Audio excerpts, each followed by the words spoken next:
नमस्कार भाई सभी को। मेरा नाम है मनोज कुमार और मैं आप सभी का स्वागत करता हूं अपने YouTube चैनल पे। जब तक आप चैनल को सब्सक्राइब करो तब तक हम वीडियो को शुरू करते हैं। तो चलिए। तो भाई आज का जो हमारा टॉपिक है वो 9th क्लास के chapter force and laws of motion से है और आज हम करेंगे एक्टिविटी नंबर 9.1। ठीक है ना। तो चैप्टर जो 9th है उसकी पहली एक्टिविटी कर रहे हैं और ये एक्टिविटी कहती क्या है, make a pile of similar carrom coins on a table. एक कैरम जो कॉइन्स होते हैं उनकी एक पाइल बनाओ। पाइल का मतलब एक के ऊपर एक कॉइन्स रखते चले जाओ।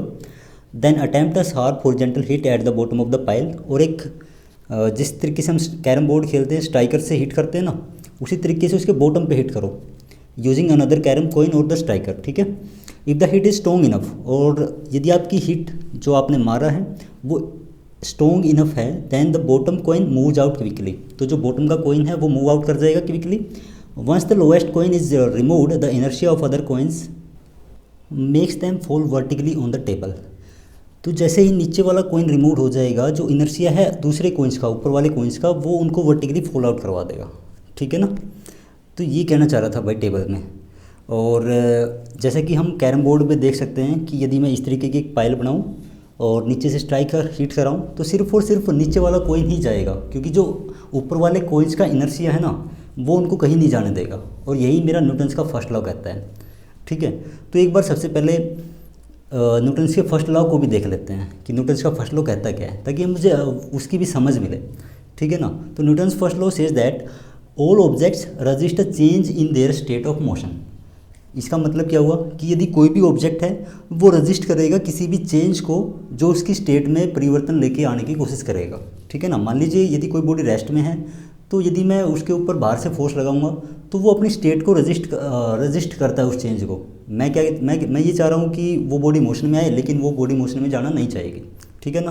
तो इसको बोलते हैं, इस चीज़ को बोलते हैं इनर्शिया।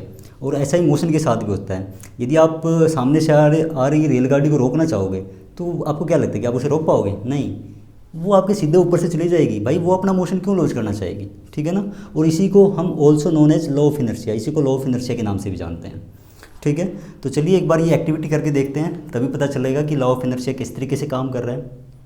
ठीक है। और दूसरी बात, मेरे पास कैरम कॉइन्स नहीं है तो मैं सिंपल जो कॉइन्स हैं वो यूज़ कर रहा हूँ। जैसे कि आप यहाँ पे देख सकते हैं, मैंने 2 रुपये के सिक्के की एक पाइल से जमा की है, मतलब एक के ऊपर एक सिक्के रखे हुए हैं। और टेबल है मेरी, जो मेरे पास वाइट बोर्ड है, मैंने उस पर रखा हुआ है। तो एक बार हिट करके देखते हैं कि जो मेरा कॉइन है वो नीचे वाला निकलता है या नहीं निकलता।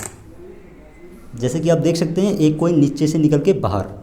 और यदि मैं लेस फोर्स लगाता, यदि मैं इतनी ज़्यादा फोर्स नहीं लगाता तो क्या होता? तो होता एक्चुअली में ये चीज़। ठीक है ना। यदि मैं कम फोर्स लगाता तो एक ही कॉइन मेरा बाहर नहीं जाता सारा का सारा। ठीक है। तो इससे हम क्या समझ सकते हैं? इससे हम समझ सकते हैं न्यूटन्स का फर्स्ट लॉ, जो लॉ ऑफ इनर्शिया है, हम उसको समझ सकते हैं कि यदि मैं किसी की स्टेट को चेंज करना चाहता हूँ, किसी ऑब्जेक्ट की स्टेट को चेंज करना चाहता हूँ, तो वो चेंज नहीं होती जब तक कि मैं बाहर से फोर्स अप्लाई नहीं कर दूँ। ठीक है। तो हम मिलेंगे फिर किसी नेक्स्ट वीडियो में नई एक्टिविटी के साथ में। तब तक के लिए पढ़ते रहिए। पढ़ेगा इंडिया तभी तो बढ़ेगा इंडिया। Bye bye.